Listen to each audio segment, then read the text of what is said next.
Bismillahirrahmanirrahim. Assalamualaikum warahmatullahi wabarakatuh. Sahabat yang beriman, wanita adalah makhluk ciptaan Allah yang diberikan banyak kelebihan. Banyaknya kelebihan inilah yang kadang bisa menjadi fitnah dunia.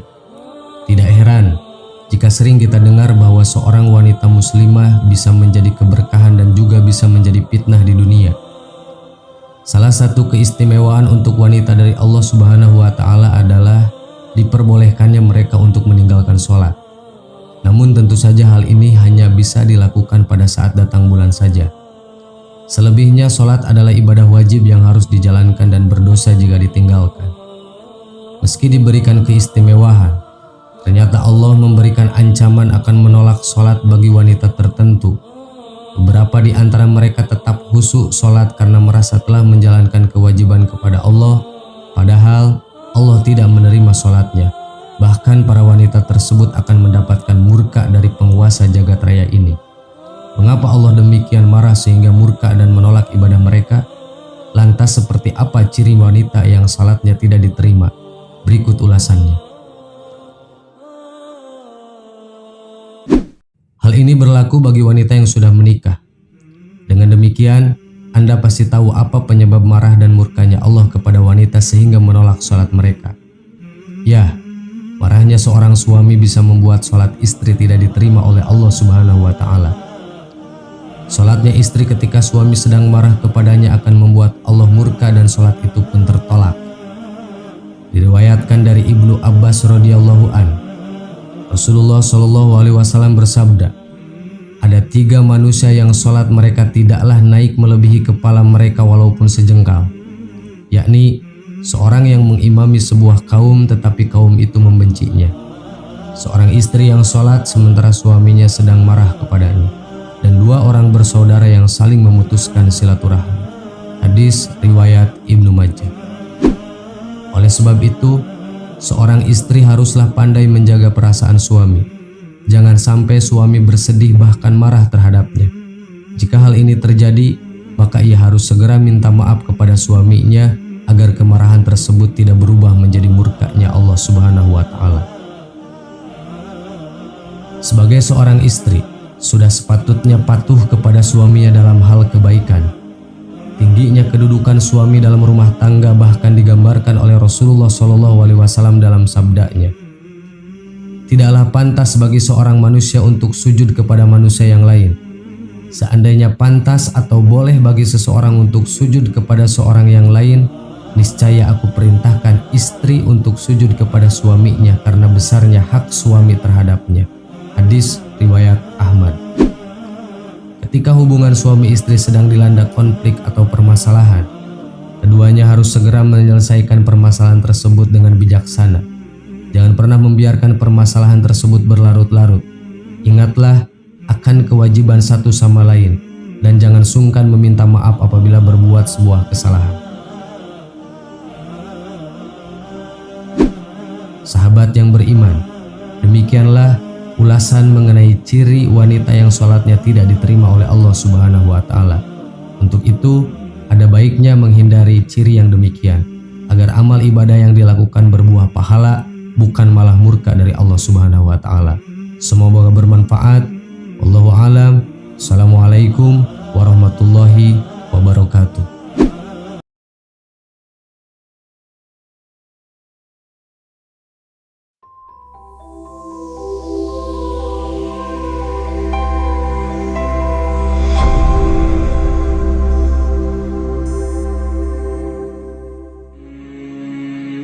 Bismillahirrahmanirrahim. Assalamualaikum warahmatullahi wabarakatuh. Sahabat yang beriman, neraka merupakan tempat bagi manusia menjalani hukuman atas perbuatan buruknya selama hidup di dunia. Dalam sebuah riwayat, Nabi Muhammad SAW pernah melakukan perjalanan ke neraka saat Isra Mi'raj, menceritakan bahwa tempat ini banyak dihuni oleh kaum wanita. Wanita yang masuk ke sana disiksa dengan beragam cara yang berbeda. Ada yang tidak berhenti memakan bangkai busuk, digantung dengan rambutnya dan otaknya mendidih, digantung dengan lidahnya, hingga ada yang digantung pada bagian sensitifnya. Ternyata setiap golongan wanita yang masuk neraka akan mendapatkan siksa yang berbeda-beda. Rasulullah SAW menjelaskan bahwa 4 golongan tersebut melakukan perbuatan dosa yang berbeda selama menjalani hidup di dunia. Ternyata dosa-dosa tersebut seolah menjadi hal biasa dilakukan oleh wanita pada era kini. Siapa saja 4 golongan wanita calon penghuni neraka dan seperti apa dosa yang dilakukan? Berikut rangkumannya. 1. Wanita yang kufur terhadap suami. Golongan pertama yang banyak dijumpai adalah golongan wanita yang kufur terhadap suaminya. Dalam hadis riwayat Bukhari dan Muslim, Nabi Muhammad SAW menjelaskan para sahabat yang bertanya tentang apa yang dijumpainya di neraka. Ia menjelaskan bahwa yang banyak dijumpainya adalah wanita. Kemudian para sahabat kembali bertanya, kenapa terjadi demikian? Beliau menjawab yang artinya, disebabkan kekufuran mereka. Ada yang bertanya kepada beliau, apakah para wanita itu kufur kepada Allah? Beliau menjawab, tidak, melainkan mereka kufur kepada suami dan mengkufuri kebaikan suami. Seandainya engkau berbuat baik kepada salah seorang istri kalian pada suatu waktu, kemudian suatu saat ia melihat darimu ada sesuatu yang tidak berkenan di hatinya, niscaya ia akan berkata, aku sama sekali belum pernah melihat kebaikan darimu. Hadis riwayat Bukhari dan Muslim.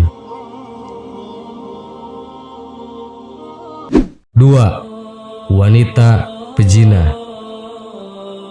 Di masa kini, wanita yang terlibat perzinahan seolah bebas dan biasa saja menjalani aktivitas hidupnya sehari-hari. Pemberitaan media tentang prostitusi online di berbagai kalangan seolah sudah menjadi hal yang biasa saja. Padahal di akhirat kelak, para pelaku zina akan mendapatkan siksaan yang teramat pedih. Hal ini disaksikan sendiri oleh Rasulullah SAW saat melakukan perjalanan Isra Mi'raj.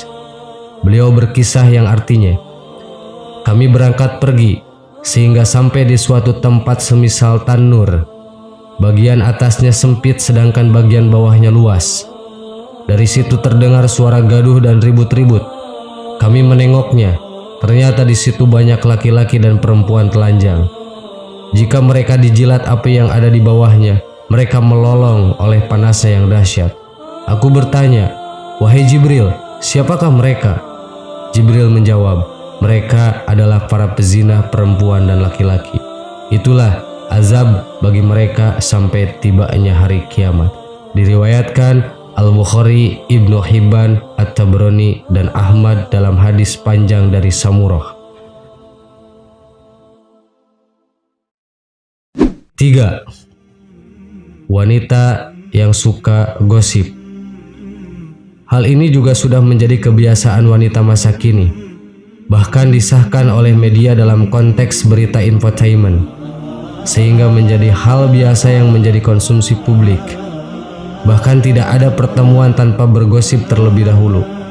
Ternyata hal yang kita anggap biasa ini amat berat siksaannya di neraka kelak. Dalam sirah atau kisah Nabawiyah karya Syekh Muhammad Ali As-Salabi diterangkan, Rasulullah SAW Isra Mi'raj diperlihatkan para penggibah disiksa di neraka dengan memakan bangkai-bangkai busuk manusia. Sesungguhnya orang-orang yang ingin agar berita perbuatan yang amat keji itu tersiar di kalangan orang-orang yang beriman, bagi mereka azab yang pedih di dunia dan di akhirat, dan Allah mengetahui sedang kamu tidak mengetahui. Quran Surat An-Nur ayat 19. 4. Wanita yang suka ihtilat. Wanita yang suka ihtilat maksudnya adalah wanita yang suka memasuki tempat tinggal lingkungan laki-laki. Hal ini juga merupakan hal biasa yang terjadi pada era kini. Padahal Nabi Muhammad SAW menceritakan bahwa golongan ini disiksa di neraka dengan digantung di bagian payudaranya. Sahabat yang beriman, tidak terbayangkan bagaimana pedihnya siksaan yang akan para wanita terima jika para wanita termasuk dalam salah satu golongan ini. Tentu saja masih banyak golongan lainnya yang masuk neraka. Namun, tidak semuanya dijelaskan dalam hadis dan sirah nabawiyah. Semoga kita semua bisa mengambil pelajaran yang berharga dari sini, dan semoga kita senantiasa mendekatkan diri kepada Allah agar kita selalu dalam naungannya. Amin. Wallahu a'lam. Assalamualaikum warahmatullahi wabarakatuh.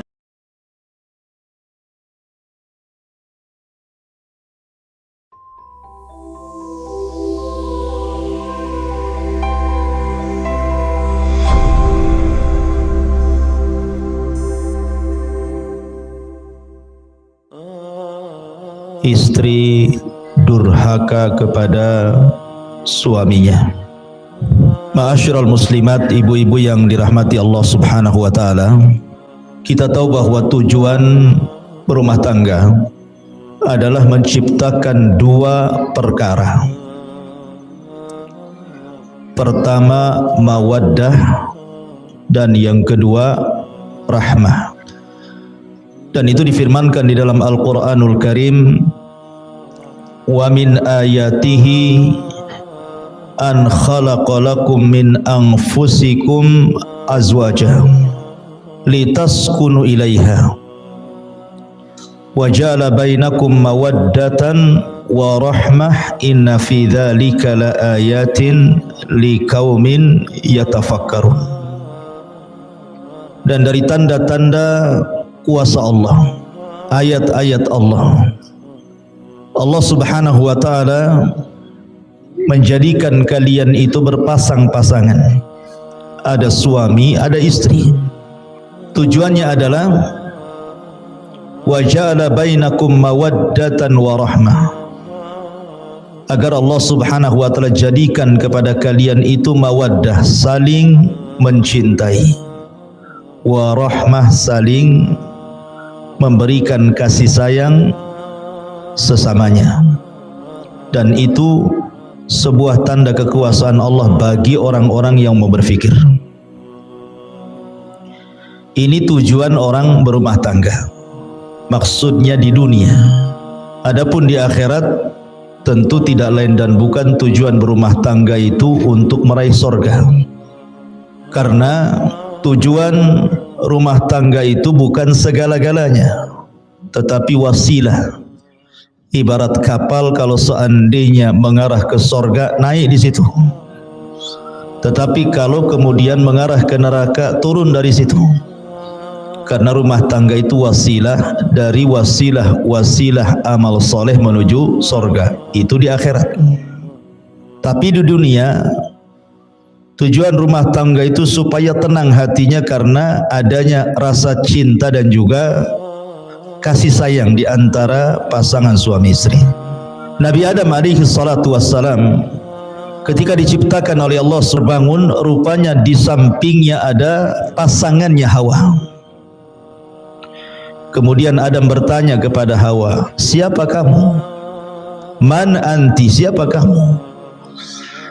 Maka Hawa mengatakan, saya Hawa. Disebut Hawa karena Hawa dicipta dari zat yang hidup, dari tulang rusuk Adam yang paling atas, yang paling bengkok sebelah kiri dekat jantung. Kemudian Adam bertanya lagi kepada Hawa, kamu diciptakan dari apa? Maka Hawa kemudian menjawab, diciptakan dari tulangmu. Makanya Nabi SAW bersabda, khuliqatil mar'atu min dila'in, bahwa wanita diciptakan dari tulang rusuk laki-laki. Kemudian Adam bertanya lagi, lalu apa tujuan Allah menciptakan kamu? Maka Hawa mengatakan, litaskun ilaika, liaskuna ilaika, agar aku memberikan ketenangan kepadamu.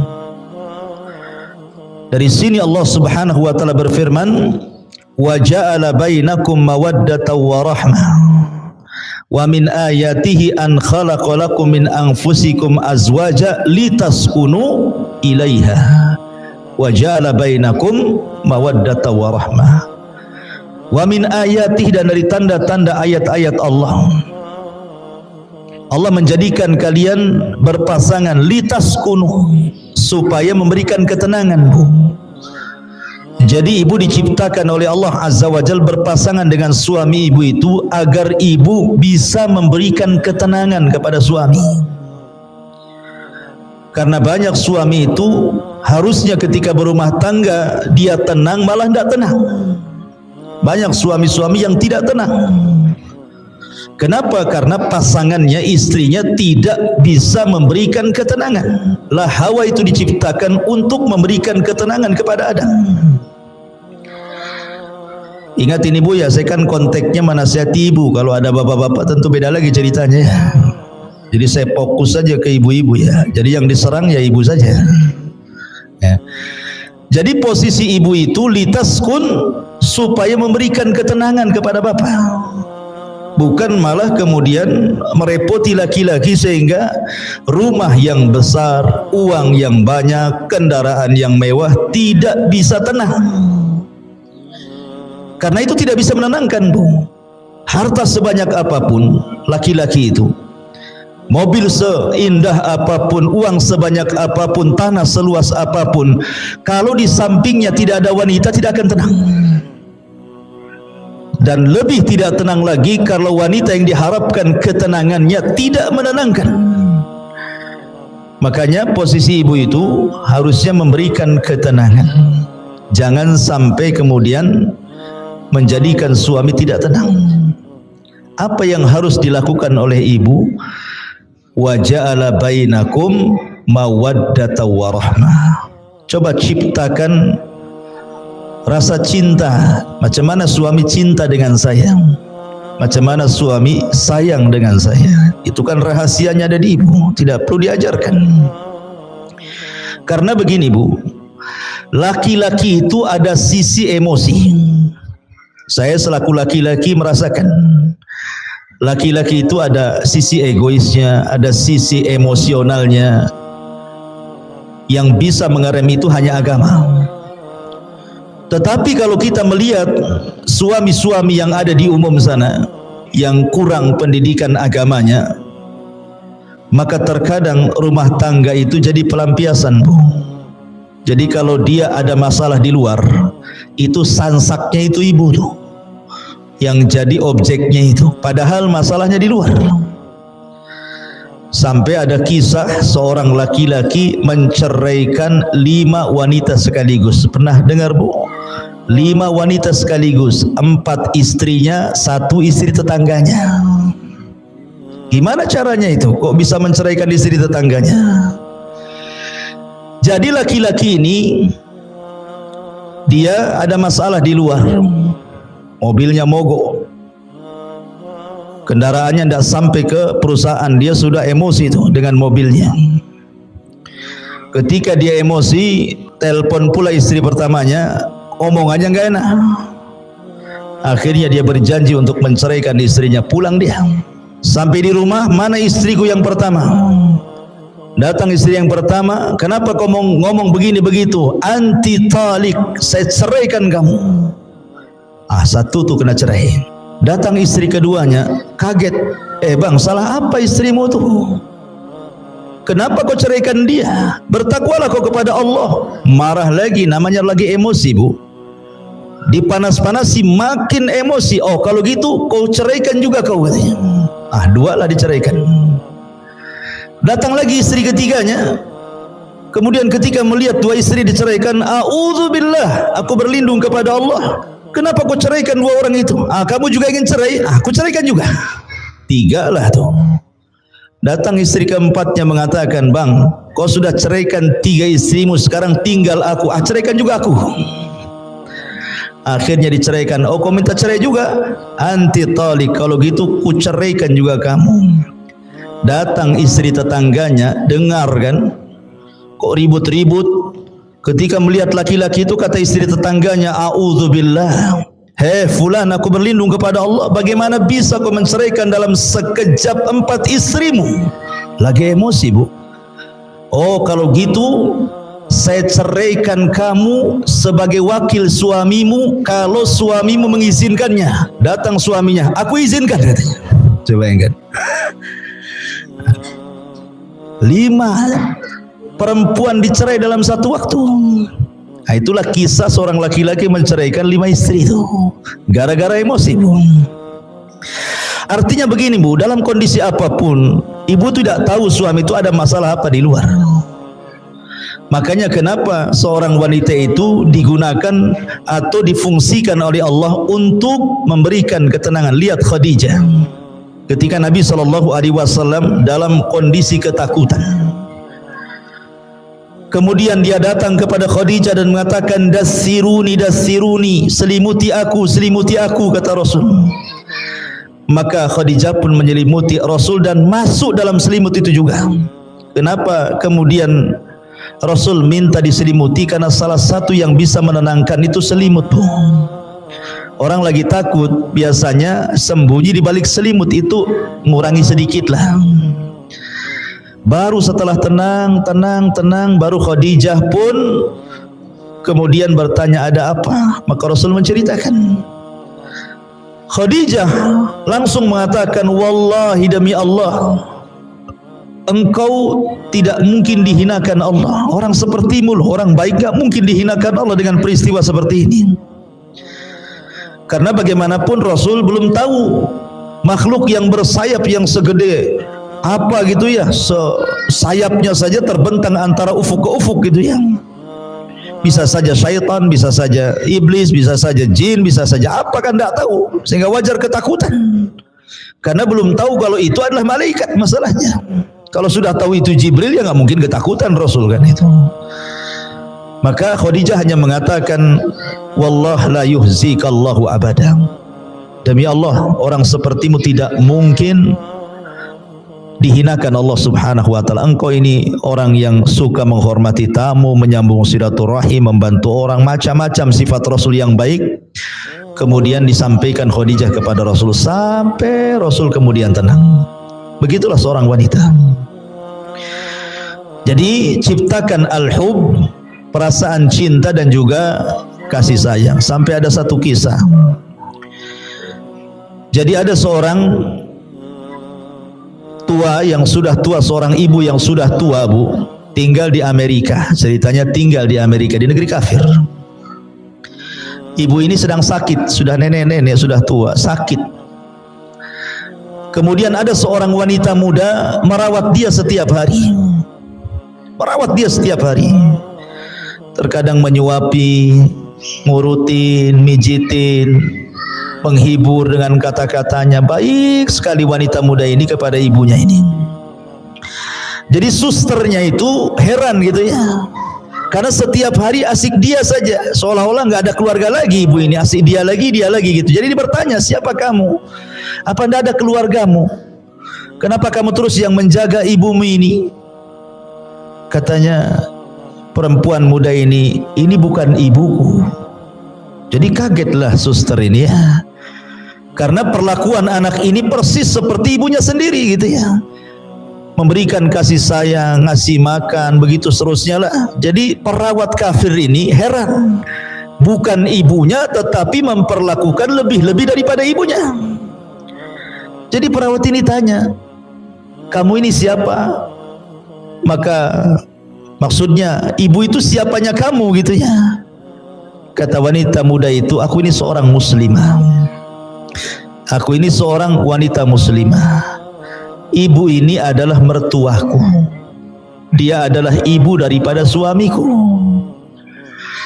Jadi ketika mendengar nih suster ini bahwa itu bukan ibunya tapi mertuanya, bukan yang melahirkannya, tetapi sayangnya begitu luar biasa. Kok bisa gitu ya?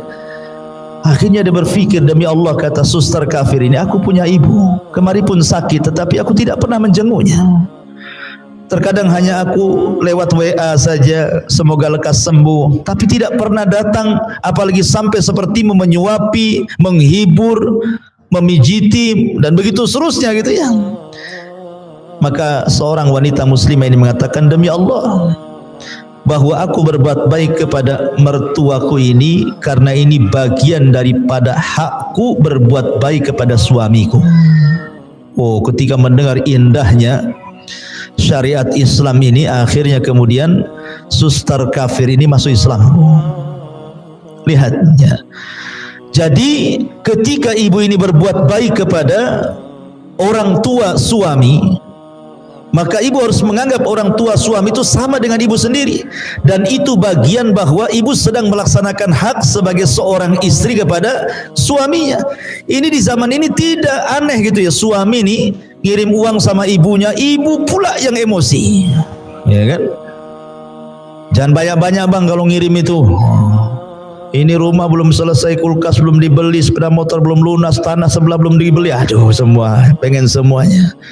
Itu namanya ngajari durhaka suami kepada orang tua namanya. Nggak boleh. Yang ada ibu menjadikan mertua itu sama sayangnya dengan kepada ibu sendiri. Itu yang harus dilakukan sebagai hak seorang istri kepada suami. Ya. Masyaallah muslimat, ibu-ibu yang dimuliakan Allah Subhanahu wa taala. Makanya juga ada satu kisah nanti kita sebelum masuk. Kisah luar biasa ini, Ibu. Jadi satu sisi ini seorang wanita percontohan kepada ibu-ibu yang lainnya ya. Ada satu kisah saya baca dalam kitab, lupa kitabnya. Tapi ini kisah nyata gitu ya.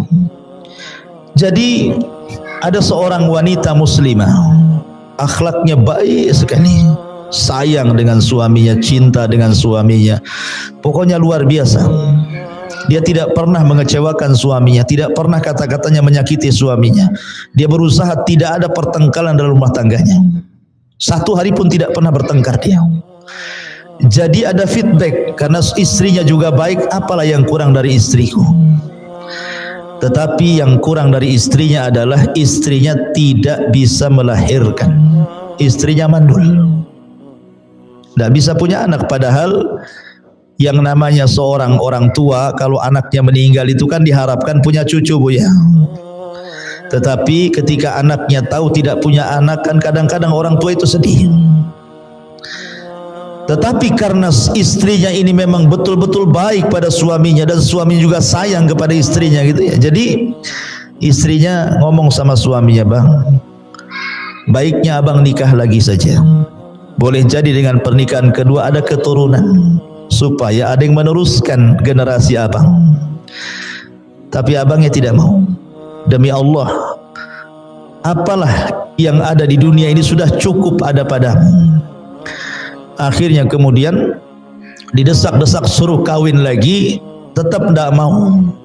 Ini hanya berlaku kepada kisah ini, Bu ya. Kalau ibu ngomong sama suami gitu, wah langsung besok kawin lagi itu. Ya, jadi ini maksudnya ini betul-betul sayangnya suami kepada istri seperti itu, karena istri pandai mengambil sayang suami. Sampai akhirnya Allah takdirkan istrinya ini diponis kanker rahim, dan kata dokter usianya tidak akan lama, paling lambat 1 bulan dia akan mati. Jadi istrinya ngomong sama abangnya, "Nih bang, tengok dokter sudah mengatakan bahwa usiaku tidak akan sampai 1 bulan. Sebaiknya abang menikahlah, biar aku bisa menyaksikan pernikahan itu." Akhirnya kemudian suaminya tetap gak mau. Bahkan dia ketika istrinya dirawat di rumah sakit itu, dia tinggalkan semua pekerjaannya. Dia duduk di samping istrinya, kemudian merawat istri, semua pekerjaan dibawa ke rumah sakit. Sampai betul prediksi dokter, belum 1 bulan istrinya menghembuskan napas terakhir. Betapa sedihnya seorang suami kalau yang dicintainya itu meninggal seperti itu. Lihat Nabi, 1 tahun meninggal Khadijah itu tidak bisa menghapus kesedihannya, karena cintanya Rasul kepada Khadijah. Jadi setelah istrinya meninggal dunia, beberapa waktu setelahnya pembantunya datang membawa surat, dan pembantunya mengatakan, "Pak, ini surat dari istri Bapak semasa hidup. Saya dilarang memberikannya kecuali setelah wafatnya. Dan ini juga ada kado pemberian dari istri Bapak," katanya. Ada surat dan ada kado. Rupanya setelah dilihat kadonya hanya cermin biasa untuk mengaca. Kemudian dia menitip surat, dan isi suratnya dia memohon, "Bang, ketika aku di dunia aku memaksa engkau berpoligami supaya punya anak, abang tidak mau. Saya paham, boleh jadi abang takut saya cemburu. Tetapi apalah cemburu sekarang? Istrimu sudah meninggal dunia. Tidak mungkin orang di kuburan akan cemburu kepada orang yang di atas kuburan. Tolonglah menikah bang. Kalau abang cinta dengan aku, kalau dia punya anak perempuan, kasih nama anak itu diriku, supaya menunjukkan bahwa sayang itu sampai ke kuburan katanya. Luar biasa Bu ya kisah ini. Kayak sinetron aja Ustaz. Enak kali kalau punya kisah kayak gini ya. Tapi tidak mustahil kok bisa dilakukan seperti ini kalau istri itu pandai menciptakan mawaddah warahmah. Lah salah satu Bu yang meretakkan rumah tangga, salah satunya yang meretakkan rumah tangga dan hilangnya mawaddah dan rahmah adalah durhakanya istri kepada suami. Apa itu? Ini kita akan bahas dalam kitab ini. Allah Subhanahu wa taala berfirman, wallati takhafuna nusuzahunna fa'idhuhunna wahjuruhunna fil madhaji' wadribuhunna fa in ata'nakum fala tabghu 'alaihinna sabila innallaha kana 'aliyan kabira. Perempuan-perempuan yang kamu khawatirkan akan nusuz. Nusuz itu selingkuh, melakukan perbuatan-perbuatan keji dalam rumah tangga. Tidak mesti selingkuh beneran dengan laki-laki, tidak. Bisa saja dia melawan dengan kata-katanya, bisa saja melawan dengan perbuatannya sehingga menjadikan suami marah dan emosi. Maka tugas suami fa'idhuhunna, pertama memberikan nasihat kepada istrinya. Wahjuruhunna fil madhaji, tidak bisa diberikan nasihat, pisah ranjang. Kalau wanita berakal, ketika suaminya saja tidak mau menyentuhnya itu sudah sakit hati Bu. Kalau wanita itu berakal, ketika suami tidak mau menyentuh, apalagi tidur di tempat lain, istri di atas, suami di bawah atau lain kamar, itu sudah sakit hati. Tapi wanita zaman sekarang akalnya sudah nggak ada. Nggak apa-apa, tidurlah sana katanya. Kadang-kadang wanita seperti itu ya. Wadribuhunna, kalau masih nekat juga, ndak mau sadar juga, ndak mau minta maaf juga, maka suami boleh memukul sebagai simbol itu akhir daripada nasihat. Maka boleh seorang suami menceraikan. Kalau sudah dipukul, fa in ata'nakum, kalau memang istrinya taat lagi, bertobat lagi, fala tabghu 'alaihinna sabila, maka tidak boleh mencari jalur cara untuk supaya rumah tangganya retak. Innallaha kana 'aliyan kabira, karena Allah zat yang maha tinggi lagi maha besar. Di sini ada kata-kata wallati takhafuna nusuzahunna, dan wanita-wanita yang kamu khawatirkan akan nusuz. Jadi Nabi SAW ketika mengatakan bahwa ada wanita-wanita yang nusuz, memang kenyataannya banyak. Wanita-wanita itu yang nusuz baik dengan ucapan atau dengan perbuatan, dan yang banyak adalah dengan ucapan. Yang paling banyak nusuz seorang istri itu ucapan istri kepada suami. Makanya ketika Nabi SAW diperlihatkan tentang neraka, apa kata Rasulullah? Ittala'tun nara, aku diperlihatkan neraka, kata Rasul. Fa idza aktsaru ahlihan nisa, rupanya kebanyakan penduduknya wanita semuanya. Ada laki-laki tapi banyak wanitanya. Kemudian sahabat bertanya, apakah mereka kufur kepada Allah? Maksudnya tidak salat, tidak puasa, tidak zakat, tidak ibadah, tidak baca Quran gitu ya. Kata Rasul, tidak. Mereka rajin salat, sebagian mereka rajin puasa, sebagian mereka rajin sedekah, sebagian mereka rajin ibadah. Pokoknya hak dia dengan Allah tidak dikurangi. Lalu kenapa mereka bisa masuk neraka? Maka Rasul mengatakan walakinnahunna yakfurnal ashir, karena mereka wanita itu suka kufur dengan suami dengan kata-katanya. Ingat, di sini dengan kata-katanya. Karena biasanya lisan kalau nyakiti orang lebih berpengaruh dibandingkan yang lainnya. Kemudian Nabi SAW ditanya gitu ya, bagaimana bentuk kufurnya? Maka bentuk kufurnya adalah apabila seorang suami banyak melakukan kebaikan kepada ibu, kemudian ada kesalahan satu kali, tiba-tiba ibu mengatakan, engkau belum pernah berbuat apa-apa kepada saya. Abang ini sebenarnya tidak cinta sama saya. Abang ini tidak pernah memberikan perhatian. Abang ini begini-begini. Intinya bahwa menghapus semua kebaikannya. Harusnya seorang istri sebelum ngomong yang nyelekit kepada suami itu, la yafruku mu'minatun mu'minun mu'minatan. Baik seorang istri memandang suami, suami memandang istri, sebelum mengeluarkan kata-kata itu, Bu, timbang pasangannya itu. Baiknya seberapa, buruknya seberapa. Kalau seandainya keburukannya hanya 30%, kebaikannya 70%, lalu kenapa kemudian ibu ngomong seperti itu? Itulah yang disebut dengan insaf dalam rumah tangga namanya. Insaf dalam rumah tangga itu sebelum ngomong, timbang-timbang dulu. Suami ini lebih banyak baiknya atau lebih banyak buruknya gitu loh. Supaya seimbang rumah tangga, dan disitulah kemudian suami akan tenang karena ibu yang memberikan ketenangan. Lah di sini Nabi SAW mempertegas lagi apa yang dimaksud nusus di sini. Nabi mengatakan, idza da'a ar-rajulu imra'atahu ila firashihi falam ta'tihi fabata ghadbana 'alaiha la'anatha al-malaikatu hatta tusbiha. Apabila seorang suami mengajak istrinya ke tempat tidur, tetapi sang istri menolaknya, sehingga sang suami marah-marah sepanjang malamnya dongkol, maka para malaikat akan melaknat ibu tersebut atau istri tersebut sampai datang waktu subuh.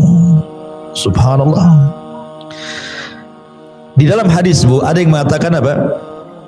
Idza tazawwaja ahadukum faqad istakmala nisfa dini. Apabila seorang itu menikah, berarti seseorang sudah mendapatkan separuh agama, kan gitu ya. Ibu dapat separuh agama, bapak pun dapat separuh agama. Apa yang dimaksud separuh di sini?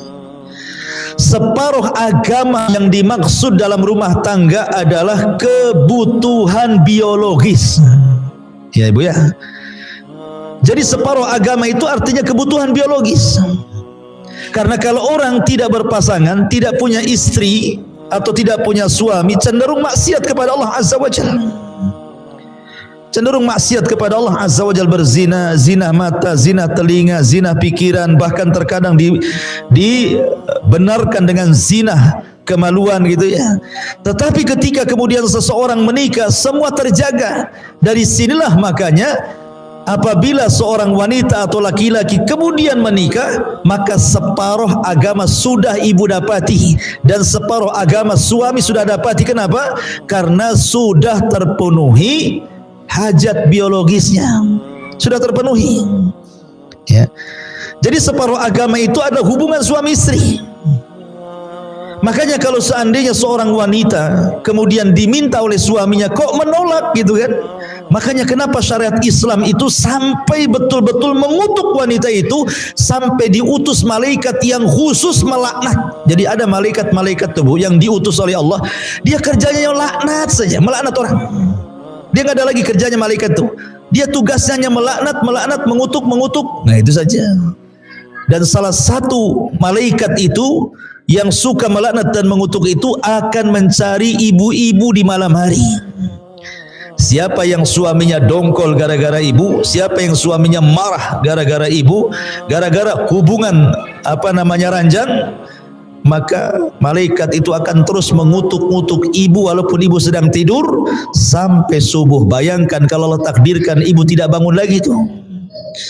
Ibu meninggal dunia sementara sedang dikutuk-kutuk malaikat, apa jadinya tuh? Ya.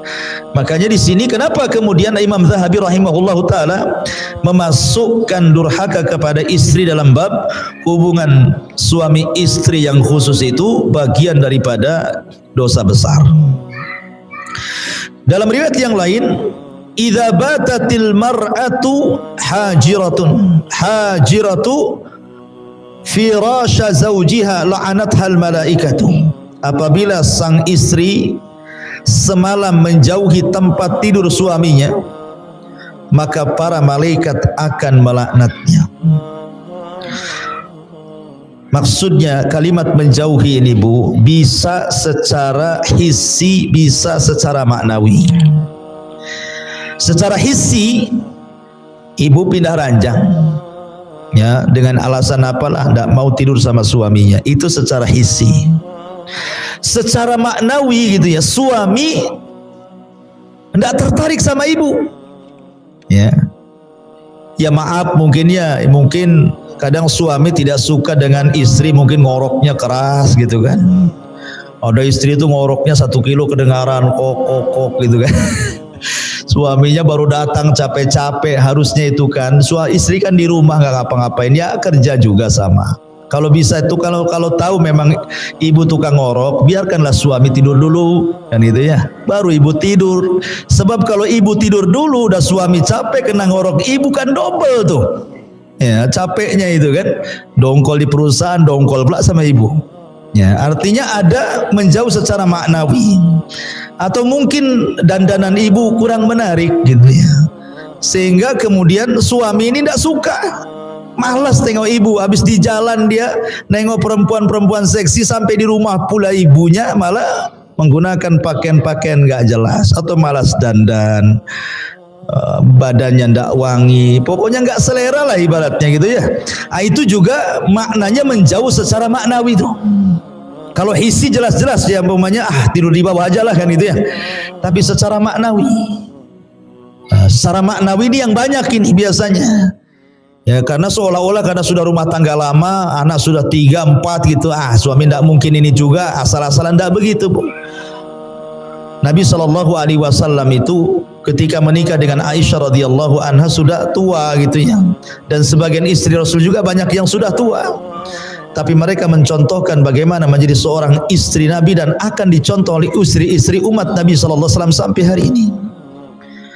Maka bahagiakan suami. Kemudian Rasul juga mengatakan, walladzi nafsi biyadi ma min rajulin yad'u imra'atahu ila firashiha fata'ba alaihi illa kana alladhi fis sama'i sakhitan 'alaiha hatta yarda anha zawjuha. Demi zat yang jiwaku berada di tangannya, ketika ada seorang suami mengajak istrinya ke tempat tidur tetapi sang istri mengabaikannya, maka zat yang ada di langit akan murka kepada wanita tersebut sampai suaminya ridha kepadanya. Bayangkan zat yang ada di langit. Siapa? Allah. Allah akan murka. Ya. Pertama malaikat sudah murka, ini zat yang maha pencipta murka kepada kita, ini kan luar biasa Bu. Ya. Kalau Allah sudah murka, siapa yang bisa meredam kemurkaan Allah? Makanya kenapa kemudian Imam Zahabi memasukkan minal kabair, dosa besar. Bahkan dalam riwayat, la yahillu limra'atin antasuma wa zawjuha syahidun illa bi'idhni wala ta'zana fi baitihi illa bi'idhni. Tidak halal artinya haram. Ketika Rasul mengatakan tidak halal, berarti kebalikannya haram. Seorang wanita berpuasa sunnah sementara suaminya hadir, suaminya tidak kerja, suaminya di rumahnya, tidak boleh kecuali izin daripada suaminya. Izin pun kalau seandainya paginya diizinkan, kemudian siang dia minta, batalkan Bu. Bagaimanapun melayani suami hukumnya wajib, tapi puasa sunnah ya sunnah. Al wajib muqaddam ala sunnah, yang wajib lebih diutamakan dibandingkan yang sunnah. Jangan banyak alasan lah, kan abang tadi ngizinkan pagi, masa sekarang nggak usah ada alasan. Ngapain pula buat alasan? Ibu ini kan puasa cari pahala, ini pahala yang lebih besar di hadapannya. Kenapa pula mempertahankan pahala yang kecil, mengabaikan pahala yang besar? Kan aneh jadinya. Ya. Nah, itu juga sebuah perhatian, karena sekali lagi bahwa salah satu tujuan berumah tangga itu menciptakan kebahagiaan, dan 50%-nya bicara tentang biologis hubungan suami istri. Ya. Kemudian juga Nabi mengatakan, lau kuntu amiran ahadan an yasjuda li ahadin la amartul mar'ata an tasjuda li zawjiha li idhami haqqiha. Kalaulah saja aku dibolehkan untuk menyuruh seorang agar sujud kepada yang lainnya, niscaya aku perintahkan istri sujud kepada suaminya karena besar haknya. Begitulah, maka jangan pernah menentang ajakan suami. Jangan pernah ada alasan saya ini capek Ustaz, dari pagi lah saya ini masaklah inilah itu dan lain sebagainya, ya kan? Memang hidup di dunia kan capek ibu. Siapa yang tidak capek? Hidup di dunia ini capek. Tidak ada yang tidak capek, ya kan? Semua jadi ibadah gitu ya. Makanya sekecil apapun dalam urusan rumah tangga itu jadi ibadah bu. Contoh bu, pandangan, an-nazar. Apabila seorang pasangan memandang pasangannya yang lain, suami memandang istrinya, istri memandang suaminya, nazaran, dengan pandangan yang menyenangkan, maka Allah akan buat pandangan itu menjadi pandangan rahmat bu. Jadi kalau ibu memandang suaminya karena sayang, karena cinta, maka Allah ganti pandangan ibu itu menjadi pandangan rahmat kepada suaminya. Ya bu ya. Jadi jangan sekali, kadang-kadang gara-gara masalah kecil pandangan sudah berbeda tuh. Istrinya pengen dibelikan apa sama suaminya kan, mungkin sudah janji tak sebulan 2 bulan mau belikan cincin umpamanya gitu ya. Bang, abang kan udah janji mau belikan cincin 5 gram jadilah bang, katanya. Kata abangnya nantilah, belum ada uang. Mulai pandangannya sinis, beda tuh. Kan? Jangan bu, ya. Jangan seperti itu. Kalau bisa stabilkan sajalah pandangan itu. Nah perlu kemudian gara-gara itu kemudian sinis pula gitu. Supaya suaminya dibuat pula persoalan, supaya suaminya betul-betul belikan ibu emas. Dibuat gara-gara lah bahasanya kan. Jadi mandang saja pahala. Apalagi kalau lebih daripada itu, turun dari pandangan ke lisan, senyum. Senyum ini terkadang pengaruhnya lebih besar dibandingkan bicara bu. Ya. Senyum itu bisa lebih besar pengaruhnya dibandingkan orang bicara, merayu. Ya. Tetapi senyum itu pengaruh luar biasa. Saking berpengaruhnya senyum itu sampai Rasul mengatakan loh, tabassumuka li akhika sadaqah. Senyum kamu kepada saudaramu itu dianggap sedekah. Loh, bagaimana kalau seorang istri senyum kepada suami? Tidak pernah senyum terus, kan enak bu kalau orang senyum terus. Ya, kayaknya suami itu kayaknya tenang, kayak pengen pulang terus. Walaupun merasa salah itu kalau nengok senyum istrinya itu tenang bu. Ya. Tapi kalau ibu sudah menampakkan apa namanya wajah seramnya ya, gimana suami akan tenang? Senyumlah walaupun ada masalah, senyum. Terkadang aneh, ada seorang istri lagi masalah dengan suaminya. Tiba-tiba ada telepon dari kawannya. Sempat-sempatnya dia tertawa dengan kawannya di saat dia sedang bermasalah dengan suaminya. Padahal tertawa dan senyum kepada kawannya dalam telepon itu dibuat-buat karena hatinya dia sedang dongkol gitu loh.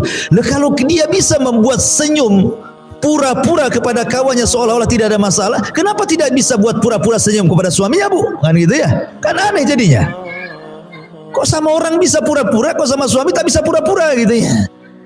Buatlah senyum pura-pura, ada apa-apa senyum pura-pura. Masalahnya gini Ustaz, saya kalau senyum-senyum kepada suami apa kau katanya? Ada apa? Ya karena ibu jarang senyum. Jadi kalau ibu senyum, suami udah deg-degan tuh jadinya. Ini jangan-jangan ada maunya nih kan gitu ya. Nah, tapi kalau orang senyum terus kan nggak curiga suami itu. Ini jarang senyum, sekali senyum pasti ada apa-apa itu di balik senyum tuh. Makanya apalagi kalau tambah daripada pandangan senyum sampai kepada kata-kata, sampai kepada perbuatan. Maksudnya perbuatan itu ibu menyenangkan suami, betul-betul menyenangkan gitu ya. Mampu menjaga badan, mampu menjaga badan. Ini enggak gitu ya. Makin bulan kok makin tambah lah beratnya ini. Timbangannya sampai jarumnya nggak ada lagi angkanya. Ya, jadi jagalah penampilan, jaga pakaian, jaga semuanya, nggak masalah. Saya sudah tua Ustaz, nggak ada agama itu, nggak ada tua, nggak ada muda. Ya, agama itu semua sama.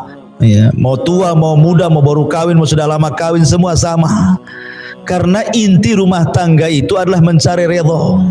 Sementara suami itu ibaratnya ibu bagi suami. Kalau keridhaan Allah itu di tangan seorang ibu bagi suami, maka keridhaan Allah bagi istri ada di tangan suami. Mana dalilnya? Lihat hadis selanjutnya. Ungduri aina anti minhu fa innahu jannatuki wa naru. Berkata Aman bin Muhsan, aku pernah menceritakan suamiku kepada Nabi SAW. Lalu dia mengatakan, kata Nabi SAW ketika dia mengatakan, bagaimana kondisimu dengan suamimu? Kata wanita ini, aku sudah berusaha keras membahagiakan suamiku kecuali apa yang aku tidak sanggup, kata wanita ini. Maka Rasul bersabda, lihatlah di mana posisimu di hadapan suamimu, karena suamimu bisa menjadi sorgamu dan juga bisa menjadi nerakamu. Jadi yang menentukan sorga dan neraka seorang anak wanita itu, istri itu adalah suaminya. Beda dengan suami. Kalau suami yang menentukan sorga dan neraka ibunya, orang tuanya, karena haknya lebih besar dibandingkan kepada istri dan anaknya. Beda dengan istri, ya kan? Kalau istri yang lebih berhak kepada suami. Adapun orang tuanya nomor 2. Kalau suami orang tuanya nomor pertama, istri dan anaknya nomor kedua. Makanya di mukadimah saya katakan jangan ibu ajari suami durhaka kepada orang tua. Jangan. Laki-laki itu berakal, Bu. Dia tahu bagaimana cara membahagiakan. Ya. Walaupun sebenarnya orang tua, dimanapun orang tua, Bu, ketika melihat anaknya sukses itu pasti dia senang. Dia senang. Terkadang ada sebagian orang tua itu tidak peduli dengan anaknya. Mau anaknya itu public figure, mau anaknya itu mungkin punya jabatan, punya pangkat, pemimpin. Kadang-kadang nggak peduli orang tua itu. Orang tua itu hanya menyekolahkan anak itu supaya anaknya jauh lebih baik dibandingkan orang tuanya. Apalagi orang-orang tua di desa yang tahu bahwa kita ini anaknya, gitu saja, nggak peduli ibu ini jadi apa di Batam, ini suami jadi apa, nggak peduli. Seorang tua itu di mana-mana hanya ingin diberikan kasih sayang kepada dia, gitu ya, dari anaknya. Maka ibu jangan ajari durhaka seorang anak kepada orang tuanya. Arahkan, ingatkan kalau perlu, Bu. Bang, gimana orang tuanya? Gimana? Udah dikirim belum? Udah ditelepon belum? Begitu ya. Dia didoakan belum itu kalau sudah meninggal, sedekahlah untuk orang tua abang. Begitu harusnya. Bukan ngalang-ngalangi gitu ya. Makanya penting sekali. Mungkin saya pernah cerita ya, saya dengar salah satu ustadz itu, Ustadz Pekanbaru kalau nggak salah itu, menceritakan tentang aduan seorang ibu kepada anaknya. Gara-gara anaknya itu dilarang-larang istrinya tidak boleh nelpon sama orang tuanya. Padahal anaknya ini sukses, secara dunia sukses. Jadi ibunya itu nelpon dari kampung. Assalamualaikum nak. Waalaikumsalam. Kata ibunya, nak, sudah lama hampir 1 tahun kau tidak telepon aku. Kata anaknya, iya Bu, alasannya sibuk pekerjaan. Padahal istrinya yang menghalang-halangi itu. Kemudian ibunya yang mengatakan, ya sudah, yang penting kau sehat-sehatlah di situ dengan anak binimu. Kemudian 2 bulan selang ibunya telepon lagi, dengar berita bahwa anaknya bisa beli mobil. Oh, senanglah ibunya. Dia mengatakan, nah, saya dengar kau beli mobil bagus. Kata anaknya, ya alhamdulillah, kau pandai menyenangkan anak istrimu. Lihat, orang tua itu di mana-mana. Kalau dia berakal, Bu, ketika suaminya bisa menyenangkan anak istrinya, itu senang dia. Ya, beda dengan seorang istri apabila seorang suami menyenangkan orang tuanya, tidak senang. Ada istri-istri yang kayak gitu tuh, tidak senang. Tapi kalau orang tua, kalau seorang suami sendiri menyenangkan keluarganya, senang dia. Kenapa? Punya anak yang bertanggung jawab. Kemudian ditelepon lagi gitu kan, nah, saya dengar kau punya baru beli rumah gitu ya. Alhamdulillah, kau pandai bertanggung jawab. Akhirnya sampai kepada ceritanya mengagetkan karena rupanya istrinya ini suka dengan binatang, suka dengan anjing pula istrinya itu. Jadi suaminya belikan anjing lah. Tak tanggung-tanggung harganya 40 juta, beli dari Belanda lagi. Wah, banyak kali tuh. Beli anjing saja 40 juta. Impor lagi dari Belanda. Akhirnya terdengar sama ibunya. Teleponlah ibunya. Nah, apa benar kau beli anjing 40 juta dari Belanda? Kata anaknya, betul bu. Dia nutup-nutupi istrinya. Kata ibunya, dengarkan nak, ini wasiat ibu terakhir kalian. Kau beli anjing harga 40 juta. Kau buat tempat yang indah untuk anjingmu. Kau beli makan untuk anjingmu pagi, siang, sore, malam. Kau rawat anjingmu pagi, siang, sore, malam. Demi Allah nak, kalau seandainya Allah subhanahu wa ta'ala wafatkan ibumu ini, kemudian Allah ciptakan kembali ke dunia, demi Allah, ibu tidak mau tercipta menjadi seorang manusia, hanya ingin tercipta menjadi seekor anjing supaya ibu bisa melihatmu. Oh, bayangkan, saking sakit hatinya seorang ibu itu. Ya, padahal doa seorang ibu itu satu kali saja bu, satu kali saja seorang ibu itu berdoa, kata Imam Syafi'i, itu sudah cukup, bisa membahagiakan rumah tangga anaknya. Tapi orang tua hari ini banyak mendoakan kebaikan orang tua, bukan hanya sekali, tapi tidak diijabah oleh Allah. Kenapa? Karena anak terlampau banyak menyakiti orang tuanya, sehingga doanya tidak diijabah. Padahal yang namanya orang tua kandung itu cuma satu bu, ayah kandung pun cuma satu. Nggak ada ibu kandung, ayah kandung kedua, itu nggak ada ceritanya. Artinya bahwa kalau masih hidup dan dekat, kunjungi, ajak suaminya. Kalau jauh, telepon, seringlah telepon. Kalau memang sudah meninggal, ajak ke kuburannya, ziarah, kemudian berdoa, bersedekah, kan begitu. Lah harusnya istri mendorong-dorong suaminya untuk melakukan seperti itu. Kemudian Rasul mengatakan, la yanzurullah ila imra'atin la tashkuru li zawjiha wa hiya la tastaghni anhu. Allah tidak akan melihat kepada seorang istri yang tidak bersyukur kepada suaminya sedangkan ia masih membutuhkan suaminya. Dia butuh suaminya tapi dia tidak sayang. Ini wanita terlaknat kan ini. Dan yang terakhir, man kharajat min baiti zawjiha la'anathal malaikatu hatta tarji'a aw tahtum. Barang siapa seorang istri yang keluar dari rumah suaminya tanpa izin suami, maka para malaikat akan melaknat hingga dia kembali atau bertobat. Banyak istri gara-gara bertengkar dengan suami dia nggak sabar, akhirnya ditinggalkan suaminya, pulang ke rumah orang tuanya. Itu kan banyak tuh kasus-kasus kayak gitu bu ya. Dia tidak baca hadis ini. Ya, Allah laknat. Kalau ada permasalahan dengan suami, maka cobalah cari solusi berdua. Kalau tidak sanggup, maka libatkan keluarga atau mungkin ustadz.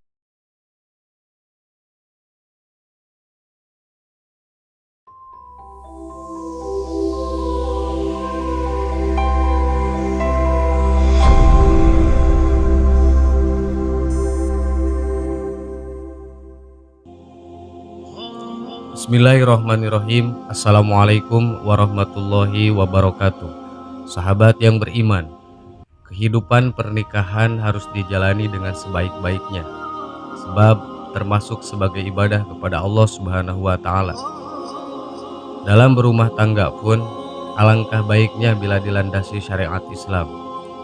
Salah satunya adalah istri yang berbakti pada suami, karena suami adalah pintu surga bagi istri. Berbakti pada suami juga bertujuan agar istri terhindar dari dosa dan murka Allah Subhanahu wa Ta'ala. Sebab ada beberapa tindakan-tindakan yang sering dianggap remeh padahal termasuk sebagai dosa besar bagi sang istri.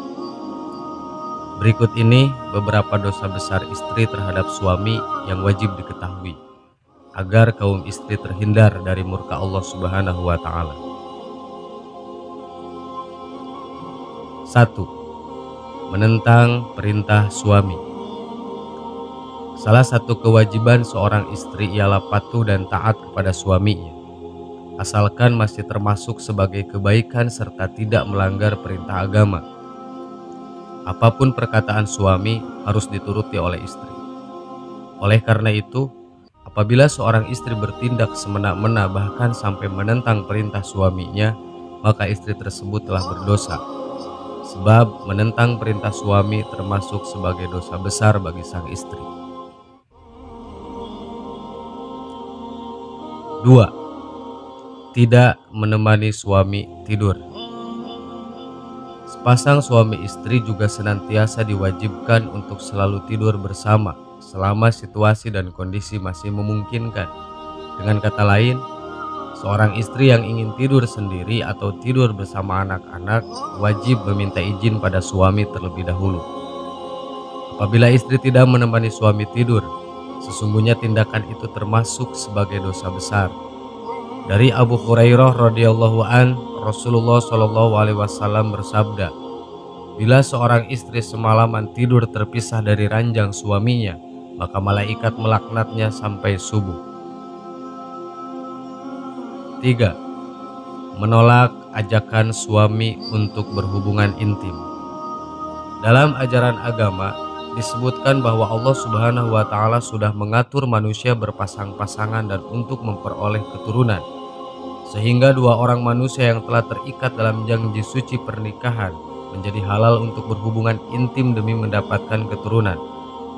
Namun tetap harus diingat bahwa seorang istri memiliki hak untuk menolak ajakan suami untuk berhubungan badan apabila si istri tersebut sedang sakit, nifas, haid, atau sedang dalam uzur lainnya.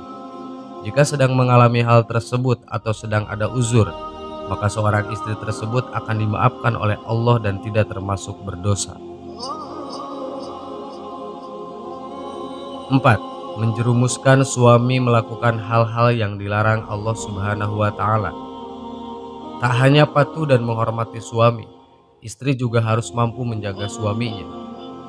Seorang istri dianjurkan untuk mengingatkan suami untuk selalu berbuat kebaikan dan berada di jalan Allah Subhanahu wa taala. Bila seorang istri gagal melaksanakan hal tersebut, bahkan menjerumuskan suaminya melakukan hal-hal yang dilarang Allah Subhanahu wa taala, maka ia telah berbuat dosa besar. Hal ini dipercaya akan mengantarkan mereka berdua ke neraka. 5. Memberatkan beban suami dalam mencari nafkah bagi keluarga. Kewajiban utama suami dalam rumah tangga ialah mencari rejeki dan memberi nafkah yang halal bagi keluarganya. Namun Allah Subhanahu wa taala memiliki ketetapannya sendiri, sehingga seringkali suami gagal memenuhi kebutuhan keluarga. Apabila ini terjadi, sebaiknya istri tetap mendukung suami dan tidak memaksanya untuk bekerja lebih keras. Sebab memberatkan beban suami dalam mencari nafkah termasuk sebagai dosa besar dan dilarang Allah Subhanahu wa taala. 6. Tidak mau merawat saat suami sedang sakit. Hubungan suami istri yang saling mencintai dan melindungi harus dilaksanakan setiap saat, baik suka maupun duka. Oleh karena itu, seorang istri juga diwajibkan untuk merawat suami saat sedang sakit. Bila tidak melaksanakannya, sesungguhnya ia telah berbuat dosa. 7. Keluar dari rumah tanpa seizin dan sepengetahuan suami. Tindakan yang satu ini memang terlihat cukup sepele. Bahkan mungkin banyak orang yang pernah melakukannya. Namun ternyata ini termasuk dosa besar dan sebaiknya dihindari. Sebab Islam menjelaskan bahwa istri adalah pendamping suami dan bertanggung jawab untuk mengurus rumah tangga. Sehingga apabila istri ingin pergi keluar rumah, ia dianjurkan untuk memberitahu dan selalu meminta izin terlebih dahulu pada suami. 8. Tidak menghormati keluarga suami. Bukan hanya menghormati suami, salah satu kewajiban seorang istri adalah menghormati keluarga suaminya. Hal ini dilakukan untuk menjaga keharmonisan rumah tangga, juga untuk menghindari perbuatan dosa yang dibenci Allah, yakni tidak menghormati keluarga suami. 9. Tidak menolak saat disentuh oleh lelaki lain. Seorang perempuan yang sudah menikah, maka ia telah menjadi mahram bagi suaminya. Dapat dikatakan pula bahwa ia adalah milik suaminya.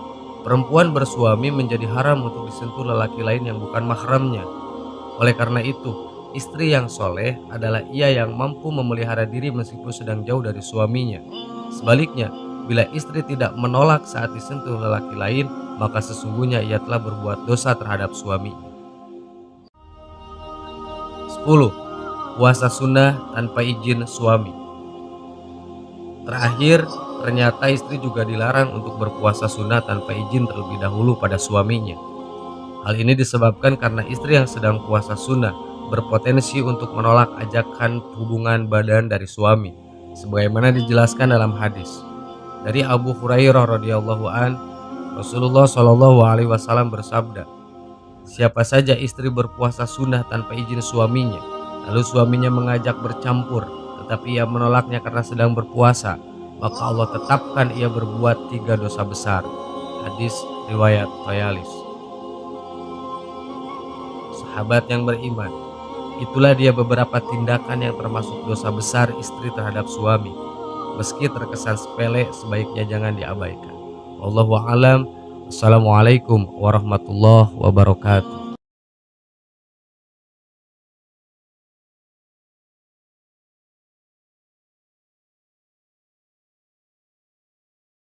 Subhanallah walhamdulillah wala ilaha illallah wallahu akbar. Subhanallah